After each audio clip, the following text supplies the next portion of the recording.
Hi hello friends, welcome to police fighters YouTube channel. ಸ್ನೇಹಿತರೆ, ಮೊದಲನೇದಾಗಿ ನೀವು ನಮ್ಮನ್ನು ಯೂಟ್ಯೂಬಲ್ಲಿ CET ಫೈಟರ್ಸ್ ಯೂಟ್ಯೂಬ್ ಚಾನಲ್ ಮತ್ತು ಪೊಲೀಸ್ ಫೈಟರ್ಸ್ ಯೂಟ್ಯೂಬ್ ಚಾನಲಲ್ಲೂ ಕೂಡ ಫಾಲೋ ಮಾಡ್ಬೋದು. ಹೆಚ್ಚಿನ ಮಾಹಿತಿಗಳಿಗಾಗಿ ನಮ್ಮ ಟೆಲಿಗ್ರಾಮ್ ಗ್ರೂಪ್ ಲಿಂಕನ್ನು ಕೂಡ ಡಿಸ್ಕ್ರಿಪ್ಷನಲ್ಲಿ ಕೊಟ್ಟಿರ್ತೇವೆ. ಈ ಒಂದು ಟೆಲಿಗ್ರಾಮ್ ಗ್ರೂಪ್ಗಳಿಗೂ ಕೂಡ ಜಾಯ್ನ್ ಆಗಿ, ಅಥವಾ ಇನ್ಸ್ಟಾಗ್ರಾಮ್ನಲ್ಲಿ CET ಫೈಟರ್ಸ್ ಅಫಿಷಿಯಲ್ ಅನ್ನೋದನ್ನ ಫಾಲೋ ಮಾಡಿ, ಮತ್ತು ಡಿಸ್ಕ್ರಿಪ್ಷನಲ್ಲಿರುವಂಥ ನಮ್ಮ ವಾಟ್ಸಪ್ ಗ್ರೂಪ್ ಮತ್ತು ವಾಟ್ಸಪ್ ಚಾನಲ್ಗೂ ಕೂಡ ಸಬ್ಸ್ಕ್ರೈಬ್ ಮಾಡಿಕೊಂಡು ಹೆಚ್ಚಿನ ಮಾಹಿತಿಯನ್ನು ಕೂಡ ಪಡ್ಕೋಬೋದು ಮತ್ತು ಎಕ್ಸಾಮ್ ಪ್ರಿಪರೇಷನನ್ನು ಕೂಡ ನಡೆಸ್ಕೋಬೋದಾಗಿರುತ್ತೆ. ಬನ್ನಿ ಸ್ನೇಹಿತರೆ, ಇವತ್ತಿನ ಈ ಒಂದು ವಿಡಿಯೋದಲ್ಲಿ ನಮ್ಮ ಕರ್ನಾಟಕ ಇತಿಹಾಸಕ್ಕೆ ಸಂಬಂಧಪಟ್ಟಂಥ ಟಾಪ್ 60 ಭೂಗೋಳಶಾಸ್ತ್ರದ ಒಂದು ಪ್ರಶ್ನೆ ಪತ್ರಿಕೆಗಳು, ಈ ಹಿಂದೆ ಅತಿ ಹೆಚ್ಚು ಬಾರಿ ರಿಪೀಟೆಡ್ ಆಗಿರುವಂಥ ಪ್ರಶ್ನೆಗಳನ್ನು ತಿಳಿಸ್ತಾ ಹೋಗ್ತೀನಿ. ವಿಡಿಯೋನ ಸ್ಕಿಪ್ ಮಾಡದೆ ಕೊನೆವರೆಗೂ ನೋಡಿ. ನೀವೇನಾದರೂ police constable, PSI, PDO, SDA, FDA, ಗ್ರಾಮ ಲೆಕ್ಕಿಗ, SSC ಮತ್ತು ಇನ್ನಿತರ CTI ಎಕ್ಸಾಮ್ಸ್ಗಳಿಗೆ ಎಕ್ಸಾಮ್ ಪ್ರಿಪರೇಷನ್ ಮಾಡ್ಕೋತಾ ಇದ್ದರೆ ಹಿಂದೆ ನಮ್ಮ ಚಾನಲ್ಗೆ ಸಬ್ಸ್ಕ್ರೈಬ್ ಮಾಡಿಕೊಂಡು ಎಕ್ಸಾಮ್ ಪ್ರಿಪರೇಷನನ್ನು ಕೂಡ ನಡೆಸ್ಕೋಬೋದು. ಇವತ್ತಿನ ಮೊದಲನೇ ಪ್ರಶ್ನೆಯನ್ನು ನೋಡೋದಾದರೆ, ಭಾರತದ ಕಪ್ಪು ಎರೆಭೂಮಿಯನ್ನು ಹೀಗೂ ಕರೆಯುತ್ತಾರೆ. ಭಾರತದ ಕಪ್ಪು ಎರೆಭೂಮಿಯನ್ನು ಹೀಗೂ ಕರೆಯುತ್ತಾರೆ ಅಂತ ನೋಡಿದ್ರೆ ಸರಿಯಾದಂಥ ಉತ್ತರ ಆಪ್ಷನ್ ಸಿ, ರೇಗೂರ್ ಮಣ್ಣು ಅಥವಾ ರೇಗೂರ್ ಅಂತಾನೂ ಕೂಡ ಕರೆಯಲಾಗುತ್ತದೆ. ಈ ಒಂದು ಕಪ್ಪು ಮಣ್ಣಿನಲ್ಲಿ ಅಥವಾ ಈ ಒಂದು ಎರೆಭೂಮಿಯಲ್ಲಿ ಅತಿ ಹೆಚ್ಚಿನದಾಗಿ ಬೆಳೆಯುವಂಥ ಒಂದು ಬೆಳೆ ಯಾವುದು ಅಂತಂದರೆ ಅದು ಹತ್ತಿ ಬೆಳೆ ಆಗಿರುತ್ತೆ. ಹಾಗಾಗಿ ಆಪ್ಷನ್ ಸಿ ಸರಿಯಾದಂಥ ಉತ್ತರವಾಗಿದೆ. ನೆಕ್ಸ್ಟ್ ಎರಡನೇ ಪ್ರಶ್ನೆ, ಕರ್ಕಟಕ ಸಂಕ್ರಾಂತಿ ವೃತ್ತ ಮತ್ತು ಮಕರ ಸಂಕ್ರಾಂತಿ ವೃತ್ತದ ನಡುವಿನ ಪ್ರದೇಶ ಯಾವುದು? ಕರ್ಕಟಕ ಸಂಕ್ರಾಂತಿ ಮತ್ತು ಮಕರ ಸಂಕ್ರಾಂತಿ ವೃತ್ತದ ನಡುವಿನ ಪ್ರದೇಶವನ್ನು ಏನೆಂದು ಕರೆಯಲಾಗುತ್ತದೆ ಅಂತಂದರೆ ಆಪ್ಷನ್ ಸಿ, ಟಾರಿಡ್ ವಲಯ ಅಥವಾ ಟಾರಿಡ್ ಪ್ಲೇಸ್ ಅಂತಾನೂ ಕೂಡ ತಿಳಿಸಲಾಗಿದೆ. ಆಪ್ಷನ್ ಸಿ ಸರಿಯಾದಂಥ ಉತ್ತರವಾಗಿರುತ್ತದೆ. ನೆಕ್ಸ್ಟ್ ಮೂರನೇ ಪ್ರಶ್ನೆ, ಮ್ಯಾಂಗ್ರೋವ್ ಸಸ್ಯವರ್ಗವು ಅತ್ಯಧಿಕ ಪ್ರಮಾಣದಲ್ಲಿ ಎಲ್ಲಿ ಕಾಣಸಿಗುತ್ತದೆ? ಮ್ಯಾಂಗ್ರೋವ್ ಅರಣ್ಯ ಅತ್ಯಧಿಕವಾಗಿ ಎಲ್ಲಿ ಕಾಣಸಿಗುತ್ತದೆ ಅಂತ ನೋಡೋದಾದ್ರೆ ಸರಿಯಾದಂಥ ಉತ್ತರ ಆಪ್ಷನ್ ಎ, ತೀರ ಪ್ರದೇಶಗಳು. ಆಪ್ಷನ್ ಎ, ತೀರ ಪ್ರದೇಶದಲ್ಲಿ ಅತಿ ಹೆಚ್ಚಿನದಾಗಿ ನಾವು ಮ್ಯಾಂಗ್ರೋವ್ ಸಸ್ಯವರ್ಗವನ್ನು ಕೂಡ ಕಾಣಬಹುದಾಗಿರುತ್ತದೆ. ನೆಕ್ಸ್ಟ್ ನಾಲ್ಕನೆಯ ಪ್ರಶ್ನೆ, ಬಹುತೇಕ ಖನಿಜ ಅದಿರುಗಳನ್ನು ಭಾರತದ ಯಾವ ಬಂದರಿನಿಂದ ರಫ್ತು ಮಾಡಲಾಗುತ್ತದೆ? ನಮ್ಮ ಭಾರತದಲ್ಲಿ ಪ್ರಮುಖವಾಗಿ ನಾವು ಕೆಲವೊಂದು ಬಂದರು ಪ್ರದೇಶಗಳನ್ನು ಕೂಡ ಕಾಣುತ್ತೇವೆ. ಆ ಒಂದು ಬಂದರು ಪ್ರದೇಶದಲ್ಲಿ ಬಹುತೇಕ ಖನಿಜದ ಅದಿರುಗಳನ್ನು ನಮ್ಮ ಭಾರತಕ್ಕೆ ರಫ್ತು ಮಾಡಲಾಗುವಂಥ ಒಂದು ಬಂದರು ಯಾವುದು ಅಂತ ಇಲ್ಲಿ ಪ್ರಶ್ನೆಯನ್ನು ಕೇಳಲಾಗಿದೆ.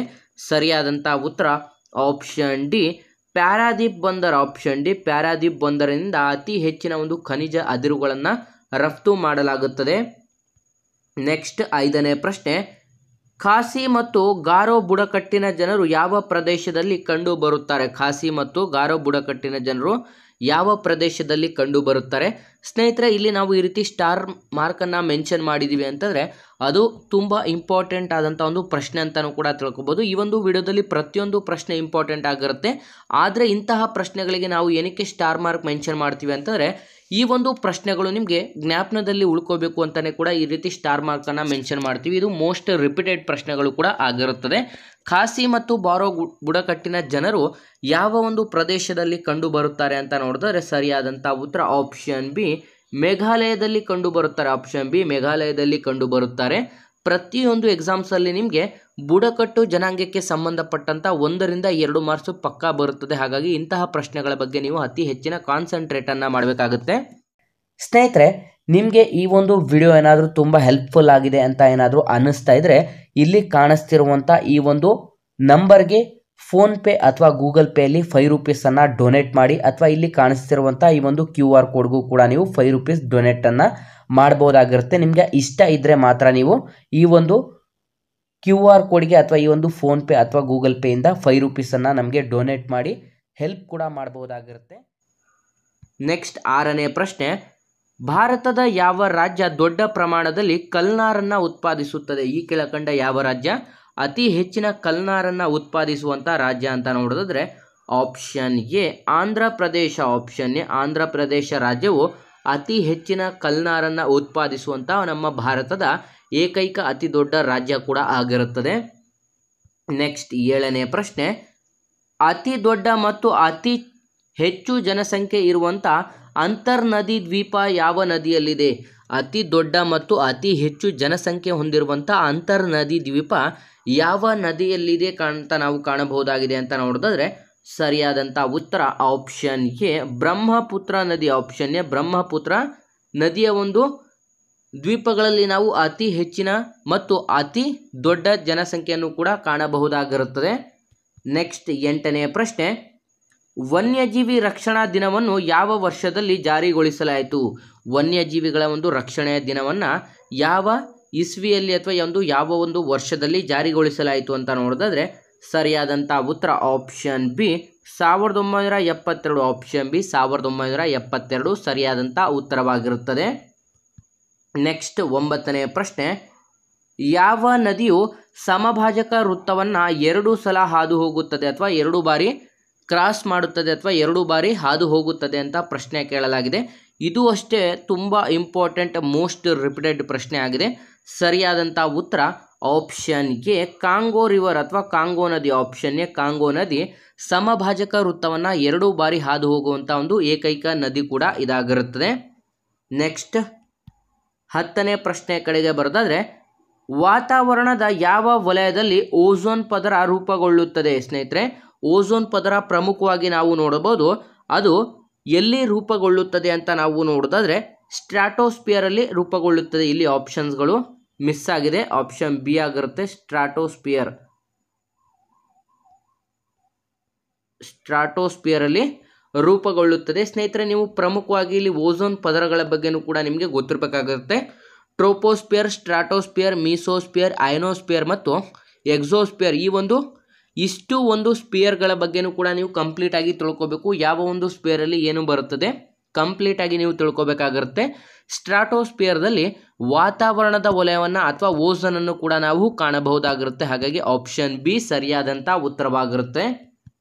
ನೆಕ್ಸ್ಟ್ 11ನೇ ಪ್ರಶ್ನೆ, ಸೌರವ್ಯೂಹದಲ್ಲಿ ಅತ್ಯಂತ ಸಾಂದ್ರವಾದಂಥ ಗ್ರಹ ಯಾವುದು? ಸೌರವ್ಯೂಹದಲ್ಲಿ ಅತ್ಯಂತ ಸಾಂದ್ರವಾದಂಥ ಗ್ರಹ ಯಾವುದು ಅಂತ ನೋಡೋದಾದ್ರೆ ಸರಿಯಾದಂಥ ಉತ್ತರ ಆಪ್ಷನ್ ಡಿ ಭೂಮಿ. ಆಪ್ಷನ್ ಡಿ ಭೂಮಿ ಸೌರವ್ಯೂಹದಲ್ಲಿ ಅತ್ಯಂತ ಸಾಂದ್ರವಾದಂಥ ಗ್ರಹ ಆಗಿರುತ್ತದೆ.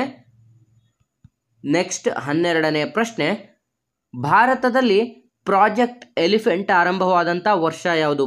ಭಾರತದಲ್ಲಿ ಪ್ರಾಜೆಕ್ಟ್ ಎಲಿಫೆಂಟ್ ಆರಂಭವಾದಂಥ ವರ್ಷ ಯಾವುದು ಅಂತ ನೋಡೋದಾದ್ರೆ ಸರಿಯಾದಂಥ ಉತ್ತರ ಆಪ್ಷನ್ ಸಿ 1992. ಆಪ್ಷನ್ ಸಿ 1992ರಲ್ಲಿ ನಮ್ಮ ಭಾರತದಲ್ಲಿ ಪ್ರಾಜೆಕ್ಟ್ ಎಲಿಫೆಂಟನ್ನು ಕೂಡ ಆರಂಭ ಮಾಡಲಾಗಿರುತ್ತದೆ ಅಥವಾ ಆನೆ ಯೋಜನೆ ಅಂತಲೂ ಕೂಡ ಇದಕ್ಕೆ ಕರೆಯಲಾಗಿರುತ್ತದೆ. ನೆಕ್ಸ್ಟ್ 13ನೇ ಪ್ರಶ್ನೆ, ಅಂತಾರಾಷ್ಟ್ರೀಯ ಡೇಟ್ಲೈನ್ ಯಾವ ಸ್ಥಳದಲ್ಲಿದೆ? ಅಂತಾರಾಷ್ಟ್ರೀಯ ಡೇಟ್ಲೈನ್ ಯಾವ ಒಂದು ಸ್ಥಳದಲ್ಲಿದೆ ಅಂತ ಇಲ್ಲಿ ಪ್ರಶ್ನೆಯನ್ನು ಕೇಳಲಾಗಿದೆ. ಸರಿಯಾದಂಥ ಉತ್ತರ ಆಪ್ಷನ್ ಡಿ ಪೆಸಿಫಿಕ್ ಸಾಗರ. ಆಪ್ಷನ್ ಡಿ ಪೆಸಿಫಿಕ್ ಸಾಗರದಲ್ಲಿ ನಾವು ಅಂತಾರಾಷ್ಟ್ರೀಯ ಡೇಟ್ಲೈನನ್ನು ಕೂಡ ಕಾಣಬಹುದಾಗಿರುತ್ತದೆ.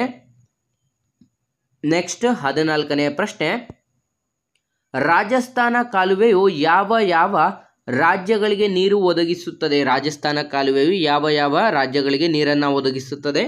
ಇದು ಕೂಡ ಇಂಪಾರ್ಟೆಂಟ್ ಆಗಿರುತ್ತದೆ. ಸರಿಯಾದಂಥ ಉತ್ತರ ಆಪ್ಷನ್ ಎ ರಾಜಸ್ಥಾನ್, ಪಂಜಾಬ್ ಮತ್ತು ಹರಿಯಾಣ ರಾಜ್ಯಗಳಿಗೆ ರಾಜಸ್ಥಾನ್ ಕಾಲುವೆ ನೀರನ್ನು ಒದಗಿಸುತ್ತದೆ. ಹಾಗಾಗಿ ಆಪ್ಷನ್ ಎ ಸರಿಯಾದಂಥ ಉತ್ತರವಾಗಿರುತ್ತದೆ. ನೆಕ್ಸ್ಟ್ 15ನೇ ಪ್ರಶ್ನೆ, ಭಾರತದಲ್ಲಿ ಅತಿ ಹೆಚ್ಚು ಪ್ರಮಾಣದ ಕಲ್ಲಿದ್ದಲು ಉತ್ಪಾದಿಸುವ ರಾಜ್ಯ ಯಾವುದು? ಭಾರತದಲ್ಲಿ ಅತಿ ಹೆಚ್ಚಿನ ಪ್ರಮಾಣದಲ್ಲಿ ಕಲ್ಲಿದ್ದಲನ್ನು ಉತ್ಪಾದಿಸುವಂಥ ರಾಜ್ಯ ಯಾವುದು ಅಂತ ಇಲ್ಲಿ ಪ್ರಶ್ನೆಯನ್ನು ಕೇಳಲಾಗಿದೆ. ಸರಿಯಾದಂಥ ಉತ್ತರ ಆಪ್ಷನ್ ಸಿ ಜಾರ್ಖಂಡ್ ರಾಜ್ಯ. ಆಪ್ಷನ್ ಸಿ ಜಾರ್ಖಂಡ್ ರಾಜ್ಯವು ಅತಿ ಹೆಚ್ಚಿನ ಒಂದು ಕಲ್ಲಿದ್ದಲನ್ನು ಉತ್ಪಾದಿಸುವಂಥ ರಾಜ್ಯಗಳಲ್ಲಿ ಪ್ರಥಮ ಸ್ಥಾನವನ್ನು ಅಲಂಕರಿಸಿರುತ್ತದೆ. ನೆಕ್ಸ್ಟ್ 16ನೇ ಪ್ರಶ್ನೆ, ತುಂಗಭದ್ರಾ ಮತ್ತು ಭೀಮಾ ನದಿಗಳು ಯಾವ ನದಿಯ ಉಪನದಿಗಳಾಗಿವೆ? ತುಂಗಭದ್ರಾ ಮತ್ತು ಭೀಮಾ ನದಿಗಳು ಯಾವ ಒಂದು ನದಿಯ ಉಪನದಿಗಳಾಗಿದೆ ಅಂತ ಇಲ್ಲಿ ಪ್ರಶ್ನೆಯನ್ನು ಕೇಳಲಾಗಿದೆ. ಪ್ರಮುಖವಾಗಿ ನೀವು ಗಮನಿಸಬಹುದು, ಪ್ರತಿಯೊಂದು ನದಿಗಳಿಗೆ ಉಪನದಿಗಳು ಯಾವುದಾಗಿರುತ್ತೆ ಅಂತ ಇಂತಹ ಪ್ರಶ್ನೆಗಳು ಕೂಡ ನಿಮಗೆ ಕೇಳಲಾಗುತ್ತದೆ. ಹಾಗಾಗಿ 16ನೇ ಪ್ರಶ್ನೆಗೆ ಸರಿಯಾದಂಥ ಉತ್ತರ ಆಪ್ಷನ್ ಡಿ ತುಂಗಭದ್ರಾ ಮತ್ತು ಭೀಮಾ ನದಿಗಳು ಕೃಷ್ಣಾ ನದಿಯ ಒಂದು ಉಪನದಿಯಾಗಿದೆ. ಆಪ್ಷನ್ ಡಿ ಸರಿಯಾದಂಥ ಉತ್ತರವಾಗಿರುತ್ತದೆ. ನೆಕ್ಸ್ಟ್ 17ನೇ ಪ್ರಶ್ನೆ, ಭಾರತದ ಕರಾವಳಿಯ ಉದ್ದ ಸುಮಾರು ಎಷ್ಟಾಗಿದೆ? ನಮ್ಮ ಭಾರತದ ಕರಾವಳಿಯ ಉದ್ದ ಎಷ್ಟಾಗಿರುತ್ತದೆ ಅಂತ ಇಲ್ಲಿ ಪ್ರಶ್ನೆಯನ್ನು ಕೇಳಲಾಗಿದೆ. ನಮ್ಮ ಭಾರತದ ಕರಾವಳಿಯ ಉದ್ದವು option A 6100 kilometre. Option A 6100 kilometre ದ್ವೀಪಗಳನ್ನು ಹೊರತುಪಡಿಸಿ ಬರೀ ರಾಜ್ಯಗಳನ್ನು ಒಳಗೊಂಡಂತೆ ಆಗಿರುತ್ತೆ. ಈ ರೀತಿ ಇದ್ದರೆ ಇಲ್ಲಿ ನೀವು ಗಮನಿಸಬಹುದು, ಸಂಪೂರ್ಣ ಇಷ್ಟು ಕೂಡ ಕರಾವಳಿಯ ಪ್ರದೇಶ ಆಗಿರುತ್ತದೆ. ಕರಾವಳಿಯ ಪ್ರದೇಶದಿಂದ ಭೂಮಿಗೆ 12 ನಾಟು ಮೈಲಿಕಲ್ಲು ದೂರವನ್ನು ಹೊಂದಿರುತ್ತದೆ. ಈ ಒಂದು ಕರಾವಳಿಯ ಪ್ರದೇಶ ನಮ್ಮ ಭಾರತದ್ದು 6100 ಕಿಲೋಮೀಟರ್ ಆಗಿರುತ್ತದೆ. ಆದರೆ ದ್ವೀಪಗಳನ್ನು ಒಳಗೊಂಡಂತೆ ನೋಡಿದಾಗ ನಾವು ಎಷ್ಟಾಗುತ್ತದೆ ಅಂತಂದರೆ 7517 ಕಿಲೋಮೀಟರ್ ಆಗಿರುತ್ತೆ. ದ್ವೀಪಗಳನ್ನು ಒಳಗೊಂಡಂತೆ ಅಂತ ಕೇಳಿದಾಗ 7517 ಕಿಲೋಮೀಟರ್ ಏನಾದರೂ ಆಪ್ಷನ್ ಇತ್ತು ಅಂತಂದರೆ ಅದನ್ನು ಟಿಕ್ ಮಾಡಬೇಕಾಗುತ್ತೆ. ನಮ್ಮ ಭಾರತದ ಕರಾವಳಿಯ ಉದ್ದ ಎಷ್ಟು ಅಂತ ಕೇಳಿದಾಗ 6100 ಕಿಲೋಮೀಟರನ್ನು ನೀವು ಟಿಕ್ ಮಾಡಬೇಕಾಗಿರುತ್ತೆ. ಇದರಲ್ಲಿ ನಾವು ಗಮನಿಸಬಹುದು ಅತಿ ಹೆಚ್ಚಿನ ಒಂದು ಕರಾವಳಿ ಪ್ರದೇಶವನ್ನು ಹೊಂದಿರುವಂಥ ರಾಜ್ಯಗಳಲ್ಲಿ ನೋಡಿದ್ರೆ ಗುಜರಾತ್ ಪ್ರಥಮ ಸ್ಥಾನವನ್ನು ಅಲಂಕರಿಸುತ್ತದೆ. ಅದು ಎಷ್ಟು ಕಿಲೋಮೀಟರ್ ಅಂತಂದರೆ ಗುಜರಾತ್ 1600 ಕಿಲೋಮೀಟರ್ ಕರಾವಳಿ ತೀರವನ್ನು ಹೊಂದಿರುತ್ತದೆ. ಗುಜರಾತ್ 1600 ಕಿಲೋಮೀಟರ್ ಅತಿ ಹೆಚ್ಚಿನ ಕರಾವಳಿಯನ್ನು ಹೊಂದಿರುವಂಥ ರಾಜ್ಯ ಆಗಿದ್ರೆ, ಅತಿ ಕಡಿಮೆ ಕರಾವಳಿಯನ್ನು ಹೊಂದಿರುವಂಥ ರಾಜ್ಯ ಯಾವುದು ಅಂತ ಕೇಳೋದಾದರೆ ಅದು ಗೋವಾ ಆಗಿರುತ್ತದೆ. ಎಷ್ಟು ಕಿಲೋಮೀಟರ್ ಅಂತಂದರೆ ಕೇವಲ 100 ಕಿಲೋಮೀಟರ್ ಒಳಗೊಂಡಿರುತ್ತದೆ. ಕೇವಲ 100 ಕಿಲೋಮೀಟರ್ ಕರಾವಳಿ ತೀರವನ್ನು ಹೊಂದಿರುವಂಥ ರಾಜ್ಯ ಯಾವುದು ಅಂತಂದರೆ ಗೋವಾ ಆಗಿರುತ್ತದೆ. ನಮ್ಮ ಕರ್ನಾಟಕ ಎಷ್ಟು ಕಿಲೋಮೀಟರ್ ಕರಾವಳಿ ತೀರವನ್ನು ಹೊಂದಿದೆ ಅಂತ ನೋಡಿದ್ರೆ ಕರ್ನಾಟಕ 320 ಕಿಲೋಮೀಟರ್ ಕರಾವಳಿ ತೀರವನ್ನು ಹೊಂದಿರುವಂಥ ರಾಜ್ಯ ಕೂಡ ಆಗಿರುತ್ತದೆ. ಹಾಗಾಗಿ ಇದ್ರ ಬಗ್ಗೆನೂ ಕೂಡ ನೀವು ಹೆಚ್ಚಿನ ಕಾನ್ಸಂಟ್ರೇಟ್ ಮಾಡಬೇಕಾಗಿರುತ್ತೆ. ನೆಕ್ಸ್ಟ್ 18ನೇ ಪ್ರಶ್ನೆ ಕಡೆಗೆ ಬರೋದಾದರೆ ಇವುಗಳಲ್ಲಿ ಯಾವುದು ಎಳೆಯ ಭೂಸ್ತರ ಮಡಿಕೆ ಪರ್ವತಗಳನ್ನು ಹೊಂದಿದೆ? ಪ್ರಮುಖವಾಗಿ ನೀವು ಗಮನಿಸಬಹುದು ಈ ಕೆಳಗಿನವುಗಳಲ್ಲಿ ಯಾವುದು ಎಳೆಯ ಭೂಸ್ತರ ಮಡಿಕೆ ಪರ್ವತಗಳು ಅಂತಲೂ ಕೂಡ ತಿಳಿಸಲಾಗಿದೆ. ಪ್ರಮುಖವಾಗಿ ನಾವು ಗಮನಿಸಬಹುದು ಮಡಿಕೆ ಪರ್ವತಗಳು ಅಂತ ನೋಡಿದ್ರೆ ಅದು ಆಪ್ಷನ್ ಸಿ ಹಿಮಾಲಯ ಶ್ರೇಣಿ ಕೂಡ ಆಗಿರುತ್ತದೆ. ಹಾಗಾಗಿ ಈ ಒಂದು ಪ್ರಶ್ನೆಗೆ ಸರಿಯಾದಂಥ ಉತ್ತರನೂ ಕೂಡ ಅದೇ ಆಪ್ಷನ್ ಸಿ ಹಿಮಾಲಯ ಶ್ರೇಣಿ. ಆಪ್ಷನ್ ಸಿ ಇದು ಅತಿ ಎಳೆಯ ಒಂದು ಭೂಸ್ತರ ಮಡಿಕೆ ಪರ್ವತಗಳು ಕೂಡ ಆಗಿರುತ್ತೆ. ಹಾಗಾಗಿ ಆಪ್ಷನ್ ಸಿ ಸರಿಯಾದಂಥ ಉತ್ತರವಾಗಿರುತ್ತದೆ. ನೆಕ್ಸ್ಟ್ 19ನೇ ಪ್ರಶ್ನೆ, ಕರ್ನಾಟಕದ ಹೊಸಪೇಟೆ ಸುಂಡೂರು ಈ ಪ್ರದೇಶವು ಯಾವ ನಿಕ್ಷೇಪವನ್ನು ಹೊಂದಿದೆ? ಕರ್ನಾಟಕದ ಹೊಸಪೇಟೆಯಲ್ಲಿರುವಂಥ ಸಂಡೂರು ಎಂಬಂಥ ಪ್ಲೇಸಿನಲ್ಲಿ ಯಾವ ಒಂದು ನಿಕ್ಷೇಪ ಅಥವಾ ಖನಿಜಗಳಿಗೆ ಉಪಯುಕ್ತಕರಾದಂಥ ಮಾಹಿತಿ ಆಗಿದೆ ಅಥವಾ ಇಲ್ಲಿ ಯಾವ ಒಂದು ಖನಿಜಗಳು ದೊರೆಯುತ್ತದೆ ಅಂತ ನಾವು ನೋಡಿದ್ರೆ ಸರಿಯಾದಂಥ ಉತ್ತರ ಆಪ್ಷನ್ ಡಿ ಕಬ್ಬಿಣದ ಅದಿರು. ಆಪ್ಷನ್ ಡಿ ಕಬ್ಬಿಣದ ಅದಿರು ಇಲ್ಲಿ ಅತಿ ಹೆಚ್ಚಿನದಾಗಿ ನಾವು ಕಾಣಬಹುದಾಗಿರುತ್ತದೆ. ನೆಕ್ಸ್ಟ್ 20ನೇ ಪ್ರಶ್ನೆ ಕಡೆಗೆ ಬರೋದಾದರೆ ಇರಾವತಿಯು ಯಾವ ದೇಶದ ಏಕೈಕ ಬಹುದೊಡ್ಡ ನದಿಯಾಗಿದೆ? ಇರಾವತಿಯು ಈ ಕೆಳಕಂಡ ಯಾವ ಒಂದು ದೇಶದ ಏಕೈಕ ಬಹುದೊಡ್ಡ ನದಿಯಾಗಿದೆ ಅಂತ ಪ್ರಶ್ನೆ ಆಗಿದೆ. ಸರಿಯಾದಂಥ ಉತ್ತರ ಆಪ್ಷನ್ ಬಿ ಮಯನ್ಮಾರ್ ದೇಶದ ನದಿಯಾಗಿದೆ. ಆಪ್ಷನ್ ಬಿ ಮಯನ್ಮಾರ್ ದೇಶದ ನದಿ ಆಗಿರುತ್ತದೆ. ನೆಕ್ಸ್ಟ್ 21ನೇ ಪ್ರಶ್ನೆ, ಪಾಕ್ ಜಲಸಂಧಿಯು ಕೆಳಕಂಡ ಯಾವ ದೇಶಗಳ ನಡುವೆ ಇದೆ? ಪಾಕ್ ಜಲಸಂಧಿಯು ಈ ಕೆಳಕಂಡ ಯಾವ ದೇಶಗಳ ನಡುವೆ ಇದೆ ಅಂತ ಇದು ಕೂಡ ತುಂಬ ಇಂಪಾರ್ಟೆಂಟ್ ಪ್ರಶ್ನೆ ಆಗಿರುತ್ತೆ. ವಿದ್ಯಾರ್ಥಿಗಳು ನೀವೇನು ಮಾಡ್ತೀರಾ, ಪಾಕ್ ಜಲಸಂಧಿ ಅಂತ ನೋಡಿದ ತಕ್ಷಣ ನೀವೇನು ಮಾಡ್ತೀರಾ ಭಾರತ ಮತ್ತು ಪಾಕಿಸ್ತಾನ ಅಂತ ಟಿಕ್ ಮಾಡ್ತೀರಾ. ಆದರೆ ಅದು ತಪ್ಪಾಗಿರುತ್ತದೆ. ನಮ್ಮ ಭಾರತ ಮತ್ತು ಪಾಕಿಸ್ತಾನದ ನಡುವೆ ಇರುವಂಥ ರೇಖೆ ಬೇರೆ ಆಗಿರುತ್ತೆ. ಆದರೆ ಇಲ್ಲಿ ಅವರು ಕೇಳಿರೋದು ಭಾರತ ಮತ್ತು ಪಾಕಿಸ್ತಾನದ ನಡುವೆ ಇರುವಂಥ ರೇಖೆ ಯಾವುದು ಅಂತಂದರೆ ಅದು ರ್ಯಾಡ್ಕ್ಲಿಫ್ ರೇಖೆ ಆಗಿರುತ್ತೆ. ಆದರೆ ಅದು ಪಾಕಿಸ್ತಾನದಲ್ಲಿ ಇರೋದಿಲ್ಲ. ಭಾರತ ಮತ್ತು ಪಾಕಿಸ್ತಾನದ ನಡುವೆ ರ್ಯಾಡ್ಕ್ಲಿಫ್ ರೇಖೆ ಇದ್ದರೆ ಪಾಕ್ ಜಲಸಂಧಿ ಅನ್ನುವಂಥದ್ದು ಭಾರತ ಮತ್ತು ಶ್ರೀಲಂಕಾದ ನಡುವೆ ಇರುತ್ತದೆ. ಆಪ್ಷನ್ ಬಿ ಭಾರತ ಮತ್ತು ಶ್ರೀಲಂಕಾದ ನಡುವೆ ಇರುವಂಥದ್ದು ಪಾಕ್ ಜಲಸಂಧಿ ಆಗಿದ್ದರೆ ಭಾರತ ಮತ್ತು ಪಾಕಿಸ್ತಾನದ ನಡುವೆ ರ್ಯಾಡ್ಕ್ಲಿಫ್ ರೇಖೆಯನ್ನು ಕೂಡ ನಾವು ಕಾಣಬಹುದಾಗಿರುತ್ತೆ. ಆಪ್ಷನ್ ಬಿ ಸರಿಯಾದಂಥ ಉತ್ತರವಾಗಿದೆ. ನೆಕ್ಸ್ಟ್ 22ನೇ ಪ್ರಶ್ನೆ, ಬೀಚಿಂಗ್ ಯಾವ ದೇಶದ ರಾಜಧಾನಿ? ಬೀಚಿಂಗ್ ನಗರ ಅಥವಾ ಬೀಚಿಂಗ್ ಯಾವ ಒಂದು ದೇಶದ ರಾಜಧಾನಿ ಅಂತ ನೋಡಿದ್ರೆ ಸರಿಯಾದಂಥ ಉತ್ತರ ಆಪ್ಷನ್ ಸಿ ಚೀನಾ ದೇಶದ ರಾಜಧಾನಿ. ಆಪ್ಷನ್ ಸಿ ಚೀನಾ ದೇಶದ ರಾಜಧಾನಿ ಬೀಚಿಂಗ್ ನಗರ ಆಗಿರುತ್ತದೆ. ನೆಕ್ಸ್ಟ್ 23ನೇ ಪ್ರಶ್ನೆ, ಕರ್ನಾಟಕದಲ್ಲಿ ವಿದ್ಯುತ್ ಉತ್ಪಾದನೆಯ ಪ್ರಮುಖ ಮೂಲ ಯಾವುದು? ಕರ್ನಾಟಕದಲ್ಲಿ ವಿದ್ಯುತ್ ಉತ್ಪಾದನೆಯ ಪ್ರಮುಖ ಮೂಲ ಯಾವುದು? ಈ ಒಂದು ಪ್ರಶ್ನೆ ಅಷ್ಟು ನಿಮಗೆ 5ರಿಂದ 6 ಬಾರಿ ರಿಪೀಟೆಡ್ ಕೂಡ ಆಗಿರುತ್ತೆ. ಇದು ಕೂಡ ಮೋಸ್ಟ್ ಇಂಪಾರ್ಟೆಂಟ್ ಪ್ರಶ್ನೆ ಕೂಡ ಆಗಿರುತ್ತೆ. ಕರ್ನಾಟಕದ ಒಂದು ವಿದ್ಯುತ್ ಉತ್ಪಾದನೆಯ ಪ್ರಮುಖವಾದಂಥ ಮೂಲ ಯಾವುದು ಅಂತ ನೋಡಿದ್ರೆ ಆಪ್ಷನ್ ಎ ನೀರು. ಆಪ್ಷನ್ ಎ ನೀರು ಸರಿಯಾದಂಥ ಉತ್ತರ ಕೂಡ ಆಗಿರುತ್ತದೆ. ಸ್ನೇಹಿತರೆ, ನಿಮಗೆ ಈ ಒಂದು ವಿಡಿಯೋ ಏನಾದರೂ ತುಂಬ ಹೆಲ್ಪ್ಫುಲ್ ಆಗಿದೆ ಅಂತ ಏನಾದರೂ ಅನ್ನಿಸ್ತಾ ಇದ್ದರೆ ಇಲ್ಲಿ ಕಾಣಿಸ್ತಿರುವಂಥ ಈ ಒಂದು ನಂಬರ್ಗೆ ಫೋನ್ಪೇ ಅಥವಾ ಗೂಗಲ್ ಪೇಯಲ್ಲಿ 5 ರೂಪೀಸನ್ನು ಡೊನೇಟ್ ಮಾಡಿ, ಅಥವಾ ಇಲ್ಲಿ ಕಾಣಿಸ್ತಿರುವಂಥ ಈ ಒಂದು QR ಕೋಡ್ಗೂ ಕೂಡ ನೀವು 5 ರೂಪೀಸ್ ಡೊನೇಟನ್ನು ಮಾಡ್ಬೋದಾಗಿರುತ್ತೆ. ನಿಮಗೆ ಇಷ್ಟ ಇದ್ದರೆ ಮಾತ್ರ ನೀವು ಈ ಒಂದು QR ಕೋಡ್ಗೆ ಅಥವಾ ಈ ಒಂದು ಫೋನ್ಪೇ ಅಥವಾ ಗೂಗಲ್ ಪೇಯಿಂದ 5 ರೂಪೀಸನ್ನು ನಮಗೆ ಡೊನೇಟ್ ಮಾಡಿ ಹೆಲ್ಪ್ ಕೂಡ ಮಾಡಬಹುದಾಗಿರುತ್ತೆ. ನೆಕ್ಸ್ಟ್ 24ನೇ ಪ್ರಶ್ನೆ, ಬಿಳಿಗಿರಿ ರಂಗಸ್ವಾಮಿ ರಾಷ್ಟ್ರೀಯ ಉದ್ಯಾನವನದಲ್ಲಿ ರಕ್ಷಿಸಲಾಗಿರುವಂಥ ಪ್ರಾಣಿ ಪ್ರಭೇದ ಯಾವುದು? ಬಿಳಿಗಿರಿ ರಂಗಸ್ವಾಮಿ ರಾಷ್ಟ್ರೀಯ ಉದ್ಯಾನವನದಲ್ಲಿ ನಾವು ರಕ್ಷಿಸಲಾಗಿರುವಂಥ ಒಂದು ಪ್ರಾಣಿಯ ಪ್ರಭೇದ ಯಾವುದು ಅಂತ ನೋಡಿದ್ರೆ ಸರಿಯಾದಂಥ ಉತ್ತರ ಆಪ್ಷನ್ ಸಿ ಆನೆ. ಆಪ್ಷನ್ ಸಿ ಆನೆಯ ಪ್ರಭೇದಗಳನ್ನು ನಾವು ಇಲ್ಲಿ ಅತಿ ಹೆಚ್ಚಿನದಾಗಿ ಕಾಣಬಹುದಾಗಿರುತ್ತದೆ. ನೆಕ್ಸ್ಟ್ 25ನೇ ಪ್ರಶ್ನೆ, ಡೋಲ್ ಡ್ರಮ್ಸ್ ಎಂದರೇನು? ಡೋಲ್ ಡ್ರಮ್ಸ್ ಎಂದರೇನು ಅಂತ ಪ್ರಶ್ನೆ ಆಗಿದೆ. ಇದು ಅಷ್ಟೇ ಇಂಪಾರ್ಟೆಂಟ್ ಪ್ರಶ್ನೆ ಕೂಡ ಆಗಿರುತ್ತದೆ. ಡೋಲ್ ಡ್ರಮ್ಸ್ ಅಂದರೆ ಏನು ಅಂತ ನೋಡಿದ್ರೆ ಆಪ್ಷನ್ ಸಿ ಭೂಮಧ್ಯ ರೇಖೆ ಉದ್ದಕ್ಕೂ ಇರುವಂಥ ಒಂದು ಕಡಿಮೆ ಒತ್ತಡದ ಪ್ರದೇಶ. ಆಪ್ಷನ್ ಸಿ ಭೂಮಧ್ಯ ರೇಖೆ ಉದ್ದಕ್ಕೂ ಇರುವಂಥ ಕಡಿಮೆ ಒತ್ತಡದ ಪ್ರದೇಶವನ್ನು ನಾವು ಡೋಲ್ ಡ್ರಮ್ಸ್ ಅಂತಾನೂ ಕೂಡ ಕರೆಯಲಾಗಿರುತ್ತದೆ. ನೆಕ್ಸ್ಟ್ 26ನೇ ಪ್ರಶ್ನೆ, ಬೇರಿಂಗ್ ಜಲಸಂಧಿಯು ಯಾವ 2 ದೇಶಗಳ ನಡುವೆ ಗಡಿಯಾಗಿರುತ್ತದೆ? ಇದು ಕೂಡ ಇಂಪಾರ್ಟೆಂಟ್ ಪ್ರಶ್ನೆ. ಬೇರಿಂಗ್ ಜಲಸಂಧಿ ಅಂದ ತಕ್ಷಣನೇ ನಿಮಗೆ ರಷ್ಯಾ ಮತ್ತು ಅಲಸ್ಕಾ ಜ್ಞಾಪನಕ್ಕೆ ಬರಬೇಕಾಗುತ್ತೆ. ಆಪ್ಷನ್ ಎ ರಷ್ಯಾ ಮತ್ತು ಅಲಸ್ಕಾ.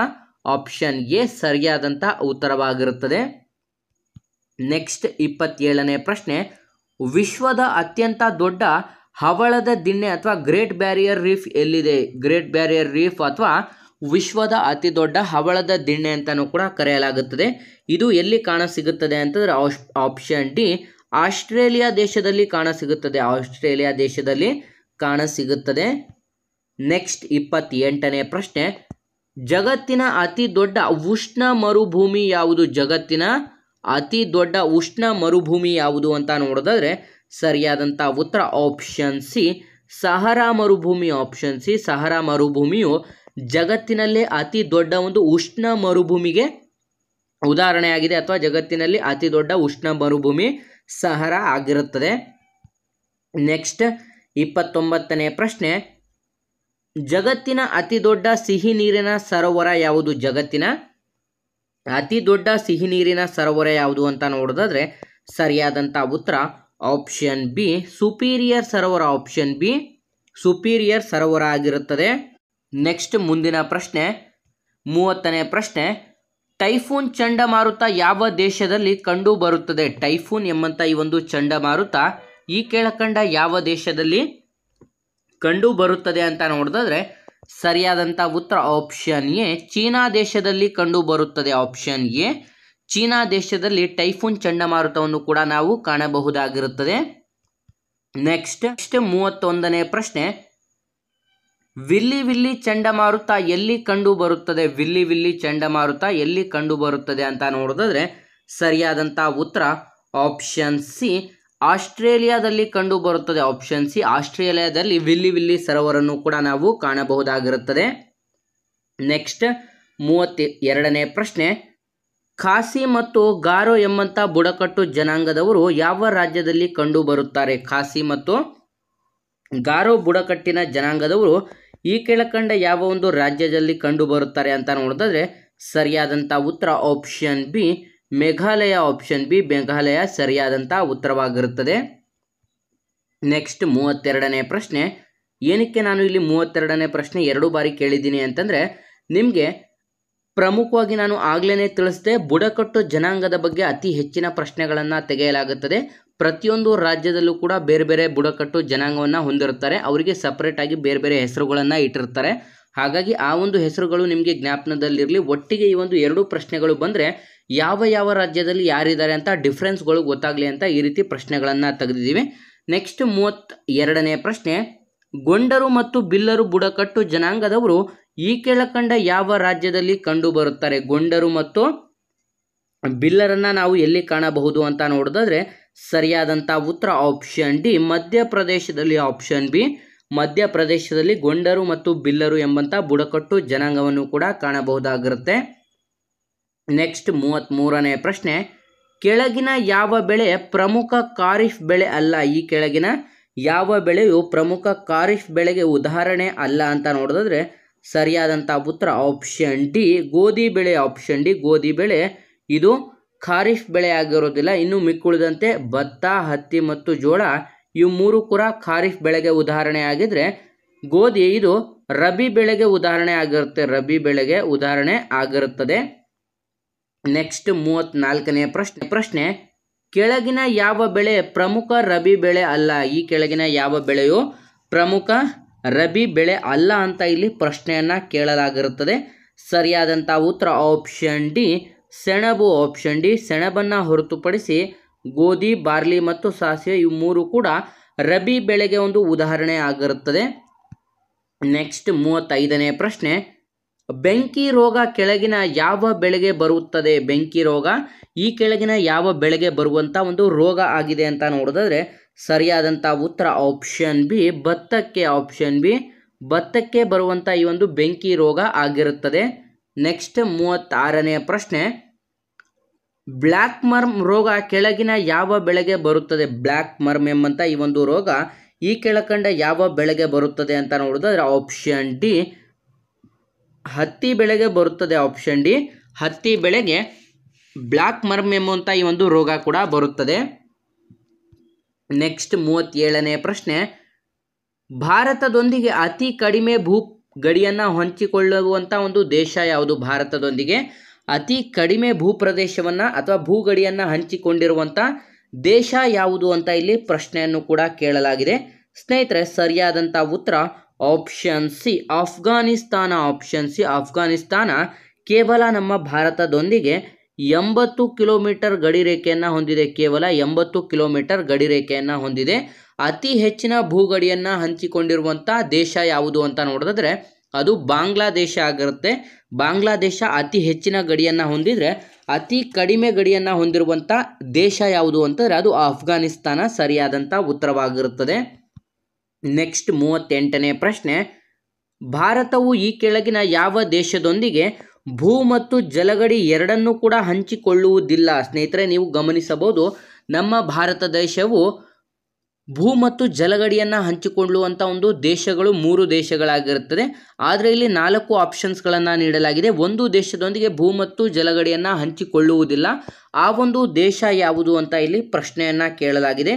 ಸರಿಯಾದಂಥ ಉತ್ತರ option B Afghanistan. Option B Afghanistan ಆಗಿರುತ್ತೆ. ಅಫ್ಘಾನಿಸ್ತಾನ ಕೇವಲ ನಮ್ಮ ಭಾರತದೊಂದಿಗೆ ಭೂಗಡಿಯನ್ನು ಹಂಚಿಕೊಳ್ಳುತ್ತದೆ, ಆದರೆ ಜಲಗಡಿಯನ್ನು ಹಂಚಿಕೊಳ್ಳುವುದಿಲ್ಲ. ಇನ್ನು ಮುಖ್ಯುಳಿದಂತೆ ಬಾಂಗ್ಲಾದೇಶ, ಮಯನ್ಮಾರ್ ಮತ್ತು ಪಾಕಿಸ್ತಾನ ಇವು 3 ದೇಶಗಳು ನಮ್ಮ ಭಾರತದೊಂದಿಗೆ ಭೂಗಡಿ ಮತ್ತು ಜಲಗಡಿ ಎರಡನ್ನೂ ಕೂಡ ಹಂಚಿಕೊಳ್ಳುವಂಥ ದೇಶಗಳ ಪಟ್ಟಿಯಲ್ಲಿ ಕೂಡ ಬರುತ್ತದೆ. ನೆಕ್ಸ್ಟ್ 39ನೇ ಪ್ರಶ್ನೆ ಭಾರತದ ಯಾವ ರಾಜ್ಯವು ನೆರೆಯ ರಾಜ್ಯಗಳೊಂದಿಗೆ ಅತಿ ಹೆಚ್ಚು ಗಡಿಯನ್ನು ಹೊಂದಿದೆ ಅಂತಂದರೆ ಈ ಕೆಳಕಂಡ ಯಾವ ಒಂದು ರಾಜ್ಯವು ಅತಿ ಹೆಚ್ಚಿನ ಒಂದು ಸ್ಟೇಟ್ಸ್ಗಳ ಜೊತೆ ತನ್ನ ಭೂಪ್ರದೇಶವನ್ನು ಹಂಚಿಕೊಳ್ಳುತ್ತದೆ ಅಂತ ಇಲ್ಲಿ ಪ್ರಶ್ನೆಯನ್ನು ಕೇಳಲಾಗಿದೆ. ಈ ಒಂದು ಪ್ರಶ್ನೆ ಅಷ್ಟೇ ತುಂಬ ಇಂಪಾರ್ಟೆಂಟ್ ಆದಂಥ ಪ್ರಶ್ನೆ ಕೂಡ ಆಗಿರುತ್ತೆ. ಅತಿ ಹೆಚ್ಚಿನ ಭೂಗಡಿಯನ್ನು ಹಂಚಿಕೊಳ್ಳುವಂಥ ಭಾರತದ ಏಕೈಕ ರಾಜ್ಯ ಅಂತಂದರೆ ಅತಿ ಹೆಚ್ಚು ಅಂತ ಕೇಳಿದ್ರೆ ಇದಕ್ಕೆ ಸರಿಯಾದಂಥ ಉತ್ತರ ಆಪ್ಷನ್ ಎ ಉತ್ತರ ಪ್ರದೇಶ ಆಗಿರುತ್ತೆ. ಉತ್ತರ ಪ್ರದೇಶ ರಾಜ್ಯವು ಎಷ್ಟು ದೇಶಗಳೊಂದಿಗೆ ಗಡಿಯನ್ನು ಅಥವಾ ಎಷ್ಟು ರಾಜ್ಯಗಳೊಂದಿಗೆ ಗಡಿಯನ್ನು ಹಂಚಿಕೊಳ್ಳುತ್ತದೆ ಅಂತ ನೋಡಿದ್ರೆ 9 ರಾಜ್ಯಗಳೊಂದಿಗೆ ತನ್ನ ಗಡಿಯನ್ನು ಹಂಚಿಕೊಳ್ಳುವಂಥ ಭಾರತದ ಏಕೈಕ ರಾಜ್ಯ ಕೂಡ ಇದಾಗಿರುತ್ತದೆ. ನೆಕ್ಸ್ಟ್ 40ನೇ ಪ್ರಶ್ನೆ ಕಡೆಗೆ ಬರೋದಾದರೆ ದಕ್ಷಿಣ ಭಾರತದ ಎತ್ತರದ ಒಂದು ಶಿಖರ ಯಾವುದು? ದಕ್ಷಿಣ ಭಾರತದ ಎತ್ತರದ ಶಿಖರ ಯಾವುದು ಅಂತ ಇಲ್ಲಿ ಪ್ರಶ್ನೆಯನ್ನು ಕೇಳಲಾಗುತ್ತದೆ. ಸರಿಯಾದಂಥ ಉತ್ತರ ಆಪ್ಷನ್ ಸಿ ಅನೈಮುಡಿ. ಆಪ್ಷನ್ ಸಿ ಅನೈಮುಡಿಯು ದಕ್ಷಿಣ ಭಾರತದ ಎತ್ತರದ ಶಿಖರ ಆಗಿದ್ರೆ ನಮ್ಮ ಕರ್ನಾಟಕದಲ್ಲಿ ಅತ್ಯಂತ ಎತ್ತರ ಶಿಖರ ಯಾವುದು ಅಂತಂದರೆ ಮುಳ್ಳಯ್ಯನಗಿರಿ ಆಗಿರುತ್ತೆ. ಆಪ್ಷನ್ ಮುಳ್ಳಯ್ಯನಗಿರಿ ಅಂತ ಏನಾದರೂ ಇದ್ರೆ ನಮ್ಮ ಕರ್ನಾಟಕದ ಅತಿ ಎತ್ತರದ ಶಿಖರ ಮುಳ್ಳಯ್ಯನಗಿರಿ ಸರಿಯಾದಂಥ ಉತ್ತರವಾಗಿರುತ್ತದೆ. ನಾವು ಈಗ ಪಾರ್ಟ್ ಬಿಗೆ ಮೂವ್ ಆಗೋದಾದರೆ ಈ ಒಂದು ಪಾರ್ಟ್ ಬಿಯಲ್ಲಿ ನಾನು 20 ಪ್ರಶ್ನೆಗಳನ್ನು ತೆಗೆದಿದ್ದೀನಿ. ಪಾರ್ಟ್ ಎಯಲ್ಲಿ 40 ಪ್ರಶ್ನೆ ಆಗಿರುತ್ತೆ. ಪಾರ್ಟ್ ಬಿ 20 ಪ್ರಶ್ನೆ ಕೂಡ ಆಗಿರುತ್ತದೆ. ಮೊದಲನೇ ಪ್ರಶ್ನೆ ಭಾರತ ದೇಶದ ಮಧ್ಯಭಾಗದಲ್ಲಿ ಹಾದು ಹೋಗುವಂಥ ಅಕ್ಷಾಂಶ ಯಾವುದು? ಭಾರತ ದೇಶದ ಮಧ್ಯಭಾಗದಲ್ಲಿ ಹಾದು ಹೋಗುವಂಥ ಅಕ್ಷಾಂಶ ಯಾವುದು ಅಂತ ನೋಡೋದಾದ್ರೆ ಆಪ್ಷನ್ ಬಿ ಕರ್ಕಟಕ ಸಂಕ್ರಾಂತಿ ವೃತ್ತ. ಆಪ್ಷನ್ ಬಿ ಕರ್ಕಟಕ ಸಂಕ್ರಾಂತಿ ವೃತ್ತವು ನಮ್ಮ ಭಾರತ ದೇಶದ ಮಧ್ಯಭಾಗದಲ್ಲಿ ಹಾದು ಹೋಗುವಂಥ ವೃತ್ತ ಕೂಡ ಆಗಿರುತ್ತೆ ಅಥವಾ ಅಕ್ಷಾಂಶ ಕೂಡ ಆಗಿರುತ್ತದೆ. ನೆಕ್ಸ್ಟ್ ಎರಡನೇದಾಗಿ ನೋಡಿದ್ರೆ ಎರಡನೇ ಪ್ರಶ್ನೆ ಉತ್ತರ ದಕ್ಷಿಣವಾಗಿ ಭಾರತದ ಒಟ್ಟು ಉದ್ದ ಎಷ್ಟು? ಸ್ನೇಹಿತರೆ, ಇದು ನಮ್ಮ ಭಾರತದ ಒಂದು ಮ್ಯಾಪ್ ಅಂತ ನಾವು ನೋಡೋದಾದ್ರೆ ಈ ರೀತಿಯಾಗಿ ಮ್ಯಾಪ್ ಇದೆ ಅಂತ ನಾವು ಗಮನಿಸಿಕೊಳ್ಳೋದಾದ್ರೆ ಉತ್ತರದಿಂದ ದಕ್ಷಿಣಕ್ಕೆ ಎಷ್ಟು, ಪೂರ್ವದಿಂದ ಪಶ್ಚಿಮಕ್ಕೆ ಎಷ್ಟು ಅಂತಾನೂ ಕೂಡ ಕೇಳಲಾಗುತ್ತದೆ. ಇದು ಪೂರ್ವದಿಂದ ಪಶ್ಚಿಮಕ್ಕೆ ಆಯಿತು ಅಂತಂದರೆ ಇದು ಉತ್ತರದಿಂದ ದಕ್ಷಿಣಕ್ಕೆ ಆಗಿರುತ್ತದೆ. ಇಲ್ಲಿ ಅವರು ಕೇಳಿರೋದು ಉತ್ತರದಿಂದ ದಕ್ಷಿಣಕ್ಕೆ ಅಂತಂದರೆ ಇವೆರಡು ಆಗಿರುತ್ತದೆ.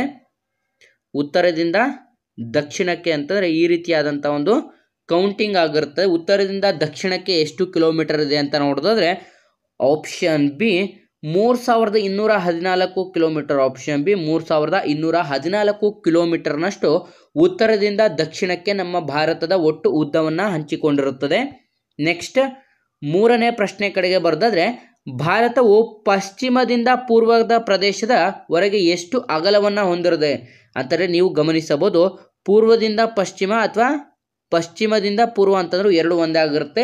ಈ ರೀತಿ ಎಷ್ಟು ಕಿಲೋಮೀಟರ್ನಷ್ಟು ದೂರವನ್ನು ಹೊಂದಿದೆ ಅಥವಾ ಅಗಲವನ್ನು ಹೊಂದಿದೆ ಅಂತ ನೋಡೋದಾದ್ರೆ ಸರಿಯಾದಂಥ ಉತ್ತರ ಆಪ್ಷನ್ ಬಿ 2933 ಕಿಲೋಮೀಟರ್. 2933 ಕಿಲೋಮೀಟರ್ನಷ್ಟು ಅಗಲವನ್ನು ಹೊಂದಿರುತ್ತದೆ.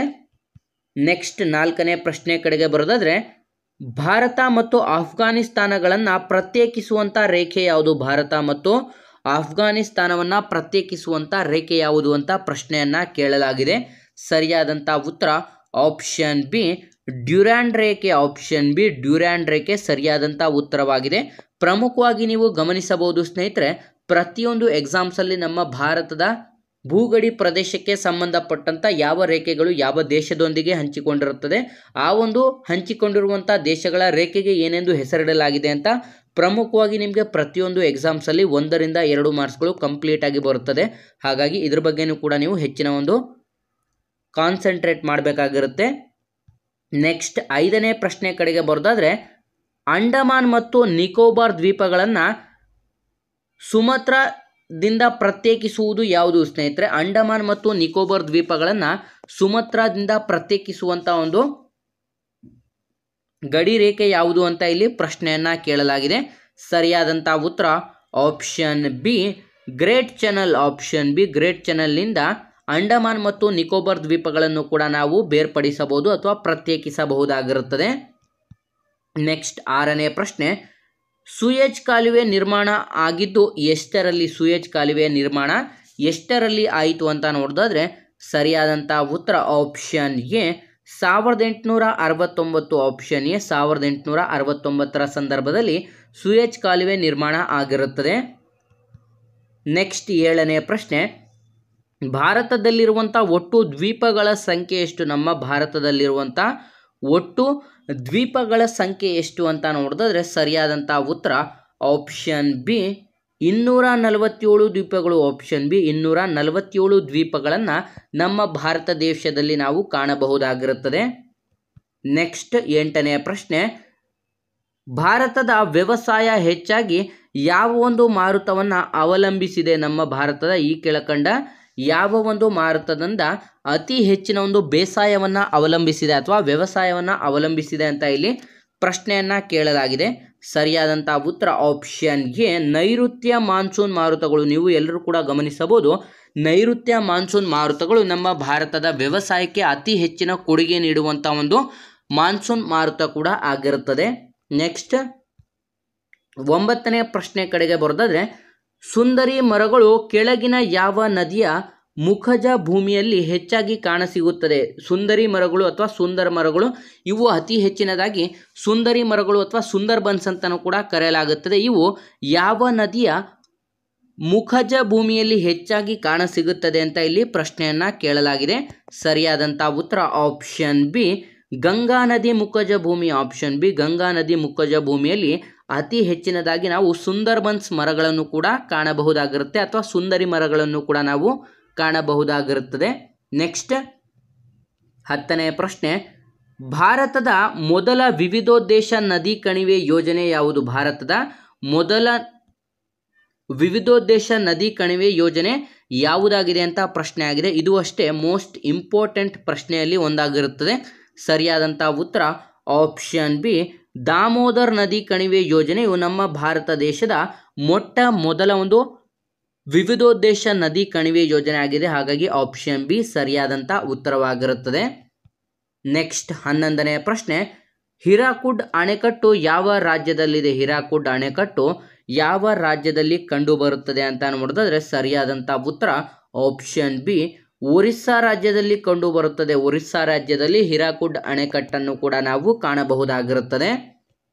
ನೆಕ್ಸ್ಟ್ 12ನೇ ಪ್ರಶ್ನೆ, ಪ್ರಪಂಚದಲ್ಲಿ ಅತ್ಯಂತ ಉದ್ದವಾದಂಥ ಒಂದು ಅಣೆಕಟ್ಟು ಹೊಂದಿರುವಂಥದ್ದು ಯಾವುದು? ಪ್ರಪಂಚದಲ್ಲಿಯೇ ಅತಿ ಉದ್ದವಾದಂಥ ಒಂದು ಅಣೆಕಟ್ಟನ್ನು ಹೊಂದಿರುವಂಥ ಈ ಕೆಳಕಂಡ ಅಣೆಕಟ್ಟು ಯಾವುದು ಅಂತ ಪ್ರಶ್ನೆಯನ್ನು ಕೇಳಲಾಗಿದೆ. ಸರಿಯಾದಂಥ ಉತ್ತರ ಆಪ್ಷನ್ ಬಿ ಹಿರಾಕುಡ್ ಅಣೆಕಟ್ಟು. ಹಿರಾಕುಡ್ ಅಣೆಕಟ್ಟು ಆಪ್ಷನ್ ಬಿ ಸರಿಯಾದಂಥ ಉತ್ತರ ಕೂಡ ಆಗಿರುತ್ತದೆ. ನೆಕ್ಸ್ಟ್ 13ನೇ ಪ್ರಶ್ನೆ, ಬಿಹಾರದ ಕಣ್ಣೀರಿನ ನದಿ ಯಾವುದು? ಬಿಹಾರದ ಕಣ್ಣೀರಿನ ನದಿ ಯಾವುದು ಅಂತ ಇಲ್ಲಿ ಪ್ರಶ್ನೆಯನ್ನು ಕೇಳಲಾಗಿದೆ.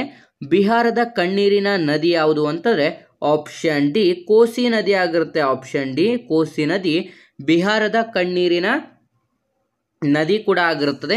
ಈ ಒಂದು ಕಣ್ಣೀರಿನ ನದಿಗಳಿಗೆ ನಾನೊಂದು ಶಾರ್ಟ್ ಫಾರ್ಮನ್ನು ನಿಮಗೆ ತಿಳಿಸ್ಕೊಡ್ತೀನಿ. MODPBA ನೆಕ್ಸ್ಟ್ ಇನ್ನೊಂದು ಯಾವುದು ಅಂತಂದರೆ KB ಆಗಿರುತ್ತೆ. ಸ್ನೇಹಿತರೆ, 4 ಒಂದು ಕಣ್ಣೀರಿನ ನದಿಗಳನ್ನು ಕೂಡ ನಾವು ಕಾಣಬಹುದಾಗಿರುತ್ತೆ. ಮೊದಲನೇದಾಗಿ ಎಂ ಅಂತಂದರೆ ಮಹಾನದಿ ಆಗಿರುತ್ತೆ. ಮಹಾನದಿ ಇದು ಯಾವುದಕ್ಕೆ ಅಂತಂದರೆ ಒರಿಸ್ಸಾ ಆಗಿರುತ್ತೆ. ಒರಿಸ್ಸಾದ ಕಣ್ಣೀರಿನ ನದಿ ಯಾವುದು ಅಂತ ಕೇಳಿದ್ರೆ ಮಹಾನದಿ ಆಗಿರುತ್ತದೆ. ನೆಕ್ಸ್ಟ್ ನೋಡಿದ್ರೆ ದಾಮೋದರ್ ನದಿ, ದಾಮೋದರ್ ಡಿ ಅಂತಂದರೆ ದಾಮೋದರ್ ನದಿ ಆಗಿರುತ್ತೆ. ಪಿ ಅಂತಂದರೆ ಪಶ್ಚಿಮ ಬಂಗಾಳ, ದಾಮೋದರ್ ನದಿ ಪಶ್ಚಿಮ ಬಂಗಾಳದ ಕಣ್ಣೀರಿನ ನದಿ ಆಗಿರುತ್ತದೆ. ನೆಕ್ಸ್ಟ್ ಬಿ ಅಂತಂದರೆ ಬ್ರಹ್ಮಪುತ್ರ, ಬಿ ಅಂತಂದರೆ ಬ್ರಹ್ಮಪುತ್ರ. ಎ ಅಂತಂದರೆ ಅಸ್ಸಾಂ, ಅಸ್ಸಾಂನ ಕಣ್ಣೀರಿನ ನದಿ ಯಾವುದು ಅಂತಂದರೆ ಬ್ರಹ್ಮಪುತ್ರ ಆಗಿರುತ್ತದೆ. ನೆಕ್ಸ್ಟ್ ಕೆ ಅಂತಂದರೆ ಕೋಸಿ ಆಗಿರುತ್ತದೆ.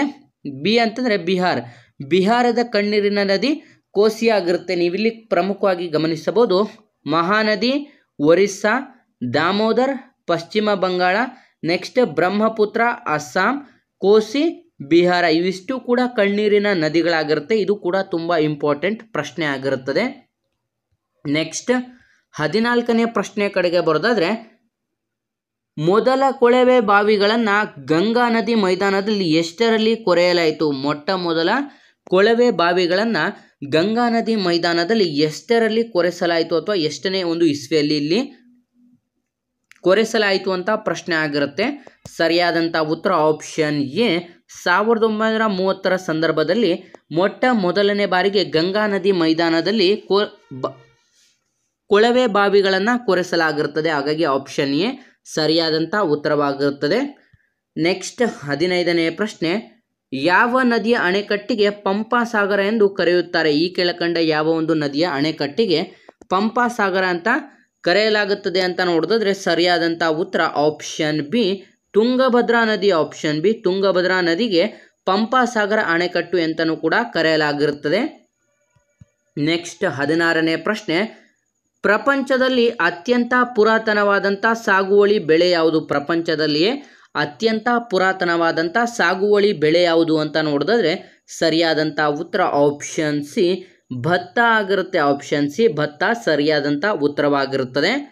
ನೆಕ್ಸ್ಟ್ 17ನೇ ಪ್ರಶ್ನೆ, ಭಾರತದ ಗೋಧಿಯ ಕಣಜ ಎಂದು ಹೆಸರಾದಂಥ ರಾಜ್ಯ ಯಾವುದು? ಭಾರತದ ಗೋಧಿಯ ಕಣಜ ಎಂದೇ ಹೆಸರಾಗಿರುವಂಥ ಈ ಕೆಳಕಂಡ ರಾಜ್ಯ ಯಾವುದು ಅಂತ ನೋಡಿದ್ರೆ ಸರಿಯಾದಂಥ ಉತ್ತರ ಆಪ್ಷನ್ ಸಿ ಪಂಜಾಬ್. ಪಂಜಾಬನ್ನು ನಾವು ನಮ್ಮ ಭಾರತ ದೇಶದ ಗೋಧಿಯ ಕಣಜ ಅಂತಲೂ ಕೂಡ ಕರೆಯಲಾಗಿರುತ್ತದೆ. ನೆಕ್ಸ್ಟ್ 18ನೇ ಪ್ರಶ್ನೆ ಕಡೆಗೆ ಬರೋದಾದರೆ, ರಾಗಿ ಉತ್ಪಾದನೆಯಲ್ಲಿ ಮೊದಲ ಸ್ಥಾನದಲ್ಲಿರುವಂಥ ನಮ್ಮ ಭಾರತದ ರಾಜ್ಯ ಯಾವುದು? ರಾಗಿ ಉತ್ಪಾದನೆಯಲ್ಲಿ ಮೊಟ್ಟ ಮೊದಲ ಸ್ಥಾನವನ್ನು ಅಲಂಕರಿಸಿರುವಂಥ ರಾಜ್ಯ ಯಾವುದು ಅಂತ ನೋಡಿದ್ರೆ ಸರಿಯಾದಂಥ ಉತ್ತರ option D Karnataka. Option D ನಮ್ಮ ಕರ್ನಾಟಕ ರಾಗಿ ಉತ್ಪಾದನೆಯಲ್ಲಿ ಮೊಟ್ಟ ಮೊದಲ ಸ್ಥಾನವನ್ನು ನಮ್ಮ ಭಾರತ ದೇಶದಲ್ಲಿ ಅಲಂಕರಿಸಿರುವಂಥ ಒಂದು ರಾಜ್ಯ ಕೂಡ ಆಗಿರುತ್ತದೆ. ನೆಕ್ಸ್ಟ್ 19ನೇ ಪ್ರಶ್ನೆ, ಬಾರ್ಲಿಯ ಉತ್ಪಾದನೆಯಲ್ಲಿ ದೇಶದಲ್ಲಿಯೇ ಪ್ರಥಮ ಸ್ಥಾನದಲ್ಲಿರುವಂಥ ರಾಜ್ಯ ಯಾವುದು? ಬಾರ್ಲಿಯ ಉತ್ಪಾದನೆಯಲ್ಲಿ ನಮ್ಮ ದೇಶದಲ್ಲಿಯೇ ಪ್ರಥಮ ಸ್ಥಾನವನ್ನು ಅಲಂಕರಿಸಿರುವಂಥ ರಾಜ್ಯ ಯಾವುದು ಅಂತ ನೋಡಿದ್ರೆ ಸರಿಯಾದಂಥ ಉತ್ತರ option C Uttar Pradesh. Option C, Uttar Pradesh ರಾಜ್ಯದಲ್ಲಿ ಅತಿ ಹೆಚ್ಚಿನ ಒಂದು ಬಾರ್ಲಿಯನ್ನು ಉತ್ಪಾದನೆ ಮಾಡುವಂಥ ಪ್ರಥಮ ರಾಜ್ಯ ಕೂಡ ಇದಾಗಿರುತ್ತೆ ನಮ್ಮ ಭಾರತದಲ್ಲಿ. ನೆಕ್ಸ್ಟ್ ಕೊನೆಯ ಪ್ರಶ್ನೆ ಮತ್ತು 20ನೇ ಪ್ರಶ್ನೆ, ದ್ವಿದಳ ಧಾನ್ಯದ ಬೇರುಗಳು ದಿನ ರೈಸೋಬಿಯಂ ಎಂಬಂಥ ಬ್ಯಾಕ್ಟೀರಿಯಾ ವಾತಾವರಣದಲ್ಲಿರುವಂಥ ಯಾವ ಅಂಶವನ್ನು ಹೀರಿಕೊಳ್ಳುತ್ತದೆ ಸ್ನೇಹಿತರೆ? ದ್ವಿದಳ ಧಾನ್ಯಗಳು ಮತ್ತು ಏಕದಳ ಧಾನ್ಯಗಳು ಕೂಡ ನಿಮಗೆ ಗೊತ್ತಿರುತ್ತದೆ. ಮೋನೋಕಾಟ್ ಮತ್ತು ಡೈಕಾಟ್ ಪ್ಲಾಂಟ್ಸ್ ಅಂತಲೂ ಕೂಡ ಕರೆಯಲಾಗುತ್ತದೆ. ಈ ಒಂದು ಮೋನೋಕಾಟ್ ಮತ್ತು ಡೈಕಾಟ್ ಪ್ಲಾಂಟ್ಸ್ಗಳನ್ನು ರೈಸೋಬಿಯಂ ಎಂಬಂಥ ಬ್ಯಾಕ್ಟೀರಿಯಾ ವಾತಾವರಣದಲ್ಲಿರುವಂಥ ಯಾವ ಒಂದು ಅಂಶಗಳನ್ನು ಹೀರಿಕೊಳ್ಳುತ್ತದೆ ಅಂತ ಯಾವುದೆಲ್ಲ ವಿದ್ಯಾರ್ಥಿಗಳು ವಿಡಿಯೋಸ್ನ ನೋಡ್ತಾ ಇದ್ದೀರಾ, ಈ ಒಂದು ಪ್ರಶ್ನೆಗೆ ಸರಿಯಾದಂಥ ಉತ್ತರವನ್ನು ಕಮೆಂಟ್ ಮಾಡಿ ತಿಳಿಸ್ಬೇಕಾಗಿರುತ್ತೆ. ಸ್ನೇಹಿತರೆ, ನಮ್ಮ ಹಿಂದಿನ ವಿಡಿಯೋದಲ್ಲಿ ಕೊನೆಯ ಪ್ರಶ್ನೆಗೆ ಸರಿಯಾದಂಥ ಉತ್ತರವನ್ನು ಕಮೆಂಟ್ ಮಾಡಿದಂಥ ಎಲ್ಲ ನಮ್ಮ ಸ್ನೇಹಿತರಿಗೂ ಕೂಡ ನಮ್ಮ ಚಾನಲ್ ಕಡೆಯಿಂದ ಧನ್ಯವಾದಗಳನ್ನು ತಿಳಿಸ್ತಾ, ನೀವೇನಾದರೂ police constable, PSI, PDO, SDA, FDA, ಗ್ರಾಮ ಲೆಕ್ಕಿಗ ಮತ್ತು SSC ಹಾಗೂ CTI ಎಕ್ಸಾಮ್ಸ್ಗಳ ಎಕ್ಸಾಮ್ ಪ್ರಿಪರೇಷನ್ ಮಾಡ್ಕೋತಾ ಇದ್ದರೆ ಹಿಂದೆ ನಮ್ಮ ಡಿಸ್ಕ್ರಿಪ್ಷನಲ್ಲಿರುವಂಥ ಮತ್ತು ನಮ್ಮ ಟೆಲಿಗ್ರಾಮ್ ಹಾಗೂ ನಮ್ಮ ಚಾನಲ್ಗೆ ಸಬ್ಸ್ಕ್ರೈಬ್ ಮಾಡಿಕೊಂಡು ಈ ಒಂದು ವಿಡಿಯೋಸ್ಗಳನ್ನು ಲೈಕ್ ಮಾಡಿ ಮತ್ತು ನಿಮ್ಮ ಎಲ್ಲ ಸ್ಪರ್ಧಾತ್ಮಕ ಪರೀಕ್ಷೆಗಳಿಗೆ ಎಕ್ಸಾಮ್ ಪ್ರಿಪರೇಷನ್ ಮಾಡ್ಕೊತಿರುವಂಥ ಫ್ರೆಂಡ್ಸ್ ಗ್ರೂಪ್ಗಳೊಂದಿಗೆ ಶೇರ್ ಮಾಡಿ ಮತ್ತು ಇನ್ನೂ ಹೆಚ್ಚಿನ ಕಲಿಕೆಗಾಗಿ ಹಿಂದೆ ನಮ್ಮ ಚಾನಲ್ಗೆ ಸಬ್ಸ್ಕ್ರೈಬ್ ಮಾಡೋದ್ರ ಮೂಲಕ ಈ ಒಂದು ವಿಡಿಯೋವನ್ನು ಆದಷ್ಟು ಲೈಕ್ ಮಾಡಿ ಅಂತ ತಿಳಿಸ್ತಾ ಇದ್ದೀವಿ ಸ್ನೇಹಿತರೆ. ನಿಮಗೆ ಈ ಒಂದು ವಿಡಿಯೋ ಏನಾದರೂ ತುಂಬ ಹೆಲ್ಪ್ಫುಲ್ ಆಗಿದೆ ಅಂತ ಏನಾದರೂ ಅನ್ನಿಸ್ತಾ ಇದ್ದರೆ ಇಲ್ಲಿ ಕಾಣಿಸ್ತಿರುವಂಥ ಈ ಒಂದು ನಂಬರ್ಗೆ ಫೋನ್ಪೇ ಅಥವಾ ಗೂಗಲ್ ಪೇಯಲ್ಲಿ 5 ರೂಪೀಸನ್ನು ಡೊನೇಟ್ ಮಾಡಿ, ಅಥವಾ ಇಲ್ಲಿ ಕಾಣಿಸ್ತಿರುವಂಥ ಈ ಒಂದು QR ಕೋಡ್ಗೂ ಕೂಡ ನೀವು 5 ರೂಪೀಸ್ ಡೊನೇಟನ್ನು ಮಾಡ್ಬೋದಾಗಿರುತ್ತೆ. ನಿಮಗೆ ಇಷ್ಟ ಇದ್ದರೆ ಮಾತ್ರ ನೀವು ಈ ಒಂದು QR ಕೋಡ್ಗೆ ಅಥವಾ ಈ ಒಂದು ಫೋನ್ಪೇ ಅಥವಾ ಗೂಗಲ್ ಪೇಯಿಂದ 5 ರೂಪೀಸನ್ನು ನಮಗೆ ಡೊನೇಟ್ ಮಾಡಿ ಹೆಲ್ಪ್ ಕೂಡ ಮಾಡ್ಬೋದಾಗಿರುತ್ತೆ.